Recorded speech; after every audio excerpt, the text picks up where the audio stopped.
EPPP came in and was challenging, divisive, at times upsetting for people. It forced people to confront changes that maybe they didn't want to embrace. And even today, there may be aspects of the EPPP that people sitting listening this afternoon remain unhappy with. But I think that overall, what we tried to do through the introduction of EPPP was to support and energise the youth system. Greg mentioned it during his talk. This gentleman, Neil Bath, is the academy manager at Chelsea and was and remains one of the leading player developers in the country. And I too read the article that Greg was referring to in the Times a week ago, and in it Neil was talking about, I think he called it Mission 2030, and I just put the newspaper down and I actually rang him, and I just thought, this is a guy who is constantly looking forward.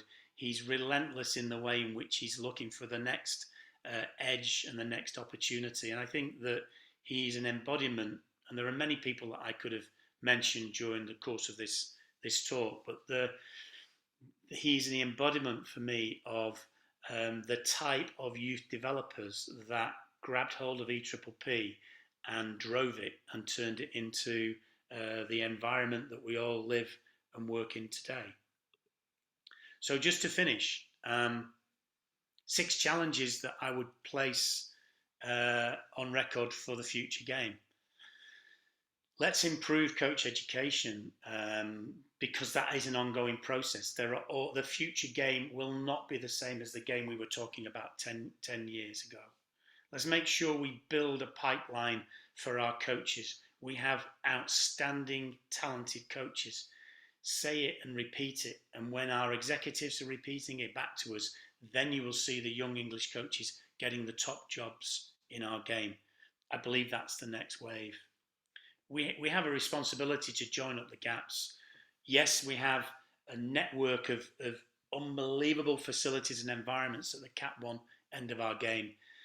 But look down through the grassroots, look at the Cat 3 environment, look at the lack of regional centres. Remember the opportunity that is there for the women's game, and draw those things together, and they could be part of the next wave of development through EPPP or whatever it becomes known as next.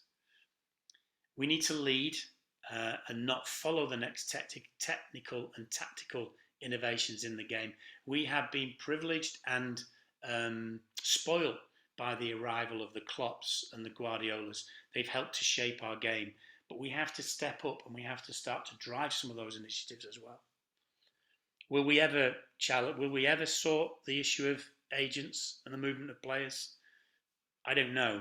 I'd like to think we can. And let's not wait for the next crisis. Let's if things are good right now, let's surf the wave while we can and not have to wait for a Bloemfontein to galvanise ourselves. Let's work together, let's stick together and keep the momentum rolling. And 6 things that I hope for you. As developers, stay curious. If you can, smooth those development cycles out. We all have a responsibility to try and do that. I think that's exactly what Neil is doing with his Vision 2030. He's trying to remain in the moment and drive for change. Player development is a long-term process. We're talking now about the 10 years of EPPP.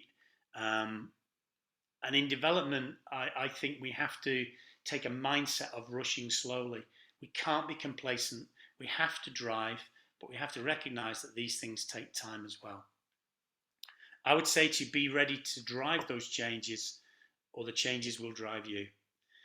And probably the most important one of all, we all got into this game because of the joy of the game and the love of it. And I would say to you, even at the darkest moments, don't forget to smile, because the players that you're working with, they're watching you, they respond to you, and we are privileged to work in this environment.